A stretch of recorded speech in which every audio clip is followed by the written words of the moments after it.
సాయి కిరణ్ గారు hi sir. Congratulation sir. మనకి మసూదా ఒక పారామీటర్ని సెట్ చేసింది. అంటే ఎటువంటి ఎక్స్పెక్టేషన్స్ లేకుండా వచ్చి మంచి హిట్ అయిన తర్వాత ఈ సంవత్సరం పెండం అలాంటి ఎక్స్పీరియన్స్ అందించింది. అంటే మీకు చాలా లిమిటెడ్గా ఉంటుంది. మాకు హారర్ మూవీస్ చేసేటప్పుడు ఆడియన్స్ లిమిటెడ్గా ఉంటారు, బడ్జెట్స్ లిమిటెడ్గా ఉంటాయి. కానీ ఈ లిమిటెడ్ అనే దాంట్లోనే అన్లిమిటెడ్ సక్సెస్ని మీరు అందుకోగలిగారు. సో మీడియా వైపు నుంచి కానీ ఆడియన్స్ వైపు నుంచి కానీ day by day show by show response పెరుగుతుంది. మీడియా ఈ మధ్య కాలంలో ఒక చిన్న సినిమా కింద సపోర్ట్ చేయడం చూస్తాం, రివ్యూస్ పరంగా కానీ వీటి పరంగా కానీ. యాజ్ ఏ డెబ్యూ డైరెక్టర్గా ఎలా ఫీల్ అవుతుంది? థ్యాంక్ యూ సో మచ్ అండి. Thank you for your words. చాలా హ్యాపీగా ఉందండి. నేను ముందే అనుకున్నాను this film is not for everybody. So ఎవరైతే టార్గెట్ ఆడియన్స్ ఉన్నారో వాళ్ళు ఎంజాయ్ చేస్తున్నారు, విపరీతంగా ఎంజాయ్ చేస్తున్నారు. హౌస్ఫుల్స్ అవుతున్నాయి, థియేటర్లో అరుపులు, చాలా బాగుంది. And especially thanks to media అండి. మీ అందరూ చాలా సపోర్ట్ చేసి ఈ లెవెల్కి తీసుకొచ్చారు మా సినిమాని. Thank you so much. ఈ వీక్ కూడా ఇలానే షోస్ పెరుగుతూ ఉంటాయని అనుకుంటున్నాను. చాలా హ్యాపీగా ఉన్నారు. Thank you.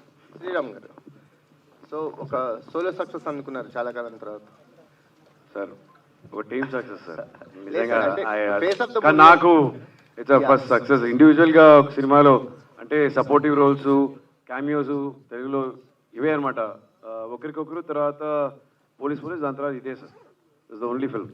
లాంగ్ గ్యాప్ తర్వాత భయపెడుతూ విజయాన్ని అందుకున్నారు. సో ఎలాంటి కేకతోటి సార్ ఉన్నారు? అంటే దీనికోసం కాసుకొని ఉన్నాం సార్. సో అవకాశం దొరికేటప్పుడు లోపల నుంచి ఒక కసి ఉంటుంది కదా, అండ్ అది అన్నీ సార్ ఇన్నేళ్ళు దీనికోసమే కాసుకొని ఉండడం. దాని తర్వాత ఎక్కడి నుంచి బయలుదేరాం అక్కడే మనం ఇది చేయలేకపోతున్నామన్న ఒక లోతు ఉంది సార్. అండ్ ఆ ఒక కంప్లీషన్ ఈరోజు దొరికింది. Great satisfaction sir. అదే చెప్పాను కదా సార్, నిన్న చాలా రోజుల తర్వాత ఫ్యామిలీతో కూర్చొని ప్రశాంతంగా భోజనం చేశాను sir. It was very nice feeling sir. Thank you so much for the success to entire పిండం టీమ్ అండ్ మీడియా. యశ్వంత్ గారు, ఫస్ట్ ఆఫ్ ఆల్ కంగ్రాట్స్ అండి. Thank you. చాలామంది చెప్తుంది ఏంటంటే సినిమా చాలా బాగుంది, అయితే ఇంకా సోలో రిలీజ్ అయ్యి ఉంటే ఇంకాస్త ముందుగా వచ్చి ఉంటే సెకండ్ వీకెండ్ కూడా ఇంకా లాంగ్ రన్ బాగా పడేది సినిమా. బట్ ఈ వీకెండ్ వచ్చేసరికి సలారు, డంకీ లాంటి పెద్ద సినిమాలు వస్తున్నాయి కదా అని చెప్పి అంటున్నారు. దానికి మీ రియాక్షన్?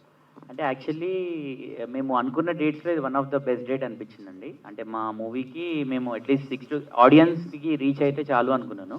బట్ ఆడియన్స్ రీచ్ అయిపోయింది. బట్ నెక్స్ట్ వీక్ కూడా మా మూవీ రన్ అవుతుందండి. యాక్చువల్లీ సలార్తో పాటు హోల్డ్ చేయొచ్చు. ఎన్ని థియేటర్స్ వరకు హోల్డ్ చేయొచ్చు? మ్యాక్సిమం హోల్డ్ చేస్తామండి. మ్యాక్సిమం ట్రై చేస్తున్నాం హోల్డ్ చేయడానికి. అండ్ సెకండ్ ప్రాజెక్ట్ కూడా అనౌన్స్ చేశారు కదా, హీరో ఎవరో చెప్పేస్తే. హీరో కథ ఫినిష్ అయిన తర్వాత దాన్ని బట్టి చెప్తానండి. డైరెక్టర్ అనౌన్స్ చేసాం కదా హీరోని. యశ్వంత్ గారు, ఈ సినిమా 36 డేస్లో చేశానని అన్నారు. ఇది కాంప్లిమెంట్ అనుకోవచ్చా, నెక్స్ట్ సినిమాకి ప్రెషర్ అనుకోవచ్చా ఆయనకి? ప్రెజర్ ఏం లేదండి. ప్రెజర్ ఉంటే స్టార్టింగ్ నుంచి ఉండేది కదా. He's very cool guy. So ఈ సినిమా 36 డేస్లో పొలిటికల్ అన్నారు కదా, మళ్ళీ 20 రోజుల్లో తీయమంటారేమో అని భయం. లేదు అట్లా కాదు. Actually I just told it as a compliment. 36 డేస్లో అవుట్పుట్ అంతా కంప్లీట్. జనరల్గా 40 రోజులు చేయమన్నారు, 40-45 రోజుల్లో. ఆయన వచ్చి 30. మాకు 44 డేస్ ఉండే schedule, 44-45, but he did it in 36 days. Hero గారు, చాలా రోజుల తర్వాత ఫ్యామిలీతో భోజనం చేసిన అన్నారు. మరి ఇప్పుడు ఇంకా ఈ టీంతో భోజనం చేసి ఇప్పుడు సినిమాలకు మళ్ళీ రెమ్యునరేషన్ ఏమైనా పెంచుతున్నారా, లేదంటే మీ యాటిట్యూడ్లో ఏమైనా తేడా వస్తుందా ఈ సినిమా? సార్ నేను అదే చెప్పాను కదా సార్, పోయినసారి ఒక ఫంక్షన్ ప్రెస్ మీట్లో చెప్పాను కదా సార్, ఎక్స్ట్రా డేస్కి సార్ ఏదైనా ఇవ్వాలా అని అడిగారు. మీరు అడిగిందే నాకు ఏదో పెద్ద బహుమతి ఇచ్చేసినట్టు అనిపిస్తుంది. ఇండస్ట్రీలో ఎవరు అలా అడగలేదు, ఫస్ట్ టైం అడిగారు. అదే పెద్ద ఒక బోనస్ లాగా అనిపించింది. అండ్ డబ్బుల గురించి కాదు sir, always sometimes about quality of work sir. So that makes a lot of difference ఒక పాయింట్ తర్వాత. ఎందుకంటే నేను రైట్ ఫ్రమ్ స్క్రాచ్ నుంచి వచ్చాను. నా మొదటి జీతం వచ్చి 750 రూపాయలు సార్. సో నేను ప్రతి చోట పనిచేశాను. నేను పెట్రోల్ బంక్లో కూడా పనిచేశాను, కేటరింగ్లో కూడా పనిచేశాను. So I have seen everything. So what ever is right now is just bonus for me. Yashwant గారు, ఈ మూవీ రిలీజ్కి ముందు ఓటీటీ నుంచి మంచి భారీ ఆఫర్ వచ్చినా కానీ థియేట్రికల్కే వెళ్ళాలని ఒక నిర్ణయం తీసుకున్నారు. అవునండి. సో అది రిస్క్ అనిపించలేదా? లేదండి. యాక్చువల్లీ మేమంతా ఒక team. Actually as I told before, నేను కానీ మా డైరెక్టర్ కానీ మా కోడ్ ప్రొడ్యూసర్ మేమంతా ఫ్రెండ్స్. మా స్ట్రాంగ్ డెసిషన్ ఏంటంటే ఇది మేమందరం కూర్చొని మాట్లాడుకొని ఇది కంప్లీట్గా ఇది థియేటర్కి వెళ్ళాల్సిన సినిమానే, whatever it is will face, ఏదైతే అది అవుతుంది, మనం ఫేస్ చేద్దామని మేము డెసిషన్ తీసుకొని we came back here. But audience proved we are correct. అంటే ఫస్ట్ సినిమానే కదా, సేఫ్ గేమ్ ఆడాలనిపించలేదా?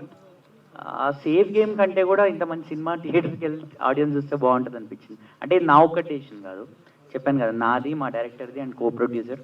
ఏదైతే అది అవుతుంది, will let's be on our gut feeling అన్నట్టు we went for the theatres.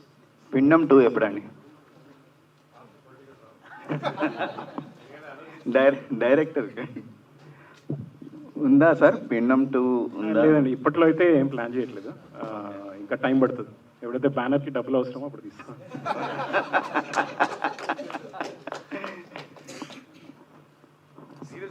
జోకి director గారు, V3 ఛానల్ సురేష్ నా పేరు. సో ఫస్ట్ సినిమా ఫస్ట్ చెబుతుంటే హర్రర్ జోన్ నమ్ముకున్నారు కదా, అదే కంటిన్యూ చేస్తారా? లేదండి, నేను ప్రతి సినిమా వేరే జానర్ ఉండబోతుంది. నెక్స్ట్ అయితే పొలిటికల్ డ్రామా, దాని తర్వాత క్రైమ్ కామెడీ. ఎందుకు ఫస్ట్ ఇది చూస్ చేసుకున్నారు? ఇది ఫస్ట్ ఎందుకు చూస్ చేసుకున్నానంటే, నాకు హారర్ సినిమాతోనే ఎంట్రీ ఉండాలని ఉండే నాకు. ఎందుకంటే హారర్ సినిమాలో ప్రతి క్రాఫ్ట్లో మన స్కిల్ చూపించుకోవాల్సి వస్తుంది. చాలా చాలా పర్టికులర్గా, చాలా కీన్గా అన్ని అబ్జర్వ్ చేయాల్సి వస్తుంది. ఎందుకంటే ఇప్పుడు మీరు వాళ్ళు డ్రామా తీసుకున్నారనుకోండి, రియల్ లొకేషన్లో షూట్ చేసేయచ్చు. ఇప్పుడు హారర్లో సెట్ కంపల్సరీ ఉండాలి, సెట్ మన కంట్రోల్లో ఉండాలి. అలా చాలా ఆస్పెక్ట్స్ ఉంటాయి, అవన్నీ బాగా అనలైజ్ చేయొచ్చు. ఫస్ట్ మూవీకి మంచి ట్రైనింగ్ అనిపించింది అందుకు. సంఘటనలు ఏమన్నా చూస్ చేసుకున్నారా? మీకు ఏదన్నా తెలిసిన కథలు కానీ లేదా మీరు ఓన్గా? లేదండి, ఫస్ట్ ఏం చెప్తున్నట్టే ఒక ఇన్సిడెంట్ బేస్ చేసుకొని, నల్గొండ జిల్లాలో జరిగిన ఒక స్మాల్ ఇన్సిడెంట్ బేస్ చేసుకొని దాని చుట్టూ కథ రాయడం జరిగింది. అలాగే మీరు అడిగిన క్వశ్చన్ కిందాక, దీంట్లో మీరు చూస్తే స్టంట్స్ చేసాము, విఎఫ్ఎక్స్ ఉంది, కాస్ట్యూమ్స్ 1990 చాలా డిఫరెంట్గా డిజైన్ చేసుకోవాల్సి వచ్చింది, క్యారెక్టరైజేషన్స్ కానీ. సో హారర్ సినిమాలో ఇన్ని ఆస్పెక్ట్స్ నేర్చుకోవచ్చు. ఫస్ట్ సినిమాకి అది చాలా మంచిది అనిపించింది నాకు. అందుకు ఎక్స్పెక్ట్ చేశారా ఇంత విజయం వస్తుందా? మంచి సినిమా అయితే వస్తుందని 100% ఎక్స్పెక్ట్ చేశాను. 100%. స్క్రిప్ట్ స్టేజెస్ నుంచే తెలుసు నాకు, కవి సిద్ధార్థ్ గారికి అప్పటి నుంచే ఫుల్ కాన్ఫిడెన్స్ ఉంటాయి. బట్ నాకు ముందే తెలుసు ఈ story it's a theatrical experience. So మీరు ఇందాక అన్నట్టు ఓటీటీకి ఎందుకు ఇవ్వలేదంటే, ఫస్ట్ మంచి ఆఫర్ వచ్చినా కానీ వీఆర్ వెరీ కాన్ఫిడెంట్ థియేటర్లోనే ఎంజాయ్ చేస్తారు ఈ సినిమా ఎక్కువ. సో మళ్ళీ హీరోతోటి ఏమైనా చూడొచ్చా మీ డైరెక్షన్లో? తప్పకుండా అండి. Is going to do very intense and powerful character. You will know very soon. Hero గారు సో చాలా గ్లామర్గా ఉన్నారు అప్పటికి ఇప్పటికి. ఇలా మీద గెలికి అలా మాటలు తీసుకొస్తేనే మనకేంటో తెలుస్తుంది. మళ్ళీ మీరు కొత్త కథలు ఏమైనా చూస్తున్నారా? అవును సార్, రేపు యాక్చువల్లీ ఇక్కడ నుంచి షూటింగ్కి బయలుదేరాలి సార్. అక్కడ రాజేంద్ర ప్రసాద్ గారితో కొన్ని సన్నివేశాలు ఉన్నాయి. సో భయపెట్టే క్యారెక్టర్స్ ఎక్కువ చేస్తున్నారు మీరు. లేదు సార్, అలా ఏం లేదు సార్. దిస్ వన్ అలా అంటున్నారా? ప్రేమలో పడాలండి, కానీ అలాంటి కథలు రావాలి. నెక్స్ట్ కూడా ఒక థ్రిల్లర్, దాని తర్వాత ఐ థింక్ సంథింగ్ ఎల్స్, ఇంకోటి ఒక ఇంటెన్స్ రివెంజ్ డ్రామా, అన్నీ కొన్ని వేరే వేరే జానర్స్లో ఉన్నాయి. తప్పకుండా మీరు సాయి కిరణ్ గారు కూడా చూసారంటే, హారర్ తర్వాత ఈ doesn't want to do another horror. ఆయన ఒక పొలిటికల్ డ్రామాని వెళ్ళారు. అందరూ వేరే వేరే జానర్స్ ట్రై చేయాలనుకుంటారు. నాకు దీనిలో previous was a failure. So నాకేంటంటే this should be a success అనుకున్నాం. సో నౌ టిక్ అయిపోయింది horror. So not horror for some time. So first 700 తీసుకున్న రెమ్యునేషన్, మరి ఇప్పుడు ఎంతో చెప్పలేదు ఆ విషయం. 750 అది సార్, అది టెలివిజన్ సార్. ఇప్పుడు మీరు ఏదైనా మంచి లెక్క వేసేయండి. పెద్దగా వేసేయండి sir. Hi Sriram sir. Hi sir, congratulations. Thank you so much sir. Thank you sir, అయితే other night I was watching Prithviraj, Malayalam star Prithviraj interviews అనమాట. సో ఆయన సలార్ డెబ్యూ ఫిల్మ్ అనుకుంటారు అందరూ, but police is his debut Telugu film actually. Yeah police.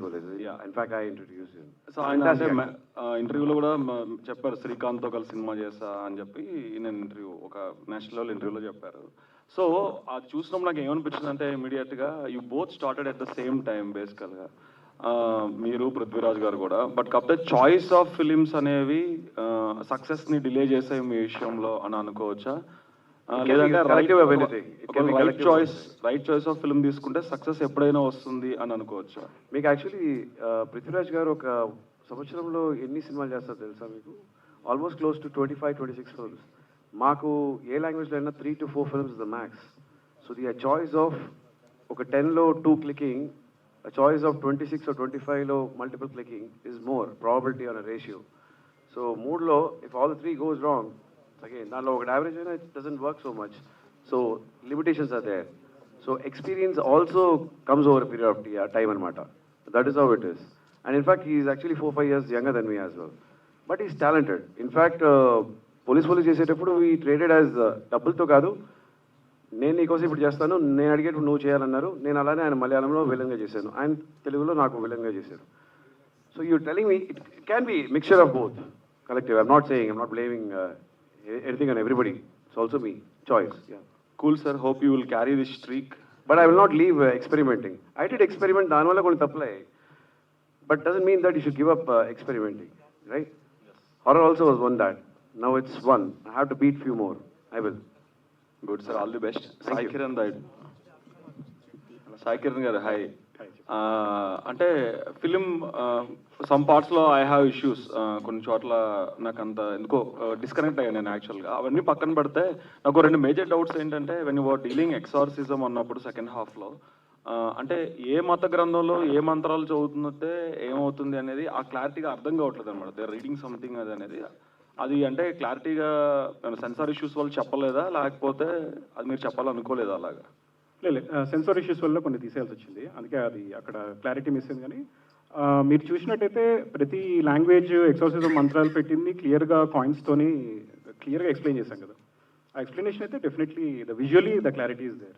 And ఇంకో చిన్న doubt ఏంటంటే, ఇది కొంచెం అమెచరిష్గా అనిపించవచ్చు మీకు, బట్ వాళ్ళందరూ ఫ్యామిలీ ఎక్కడైతే గోడ్స్ ఉన్నారో ఆల్రెడీ వేరే ఆ చిన్న బేబీస్ని వాళ్ళని పట్టుకుని ఆ కోడలు ఎవరైతే ఉంటుందో వాళ్ళు వాళ్ళ హస్బెండ్ని ఆ అత్తగారి గోస్ట్ని కూడా వాళ్ళే చంపేసి ఉండొచ్చు కదా, వాళ్ళు ఏదైనా చేసి ఉండొచ్చు కదా. అంటే గోస్ట్లు కొట్టుకోవా?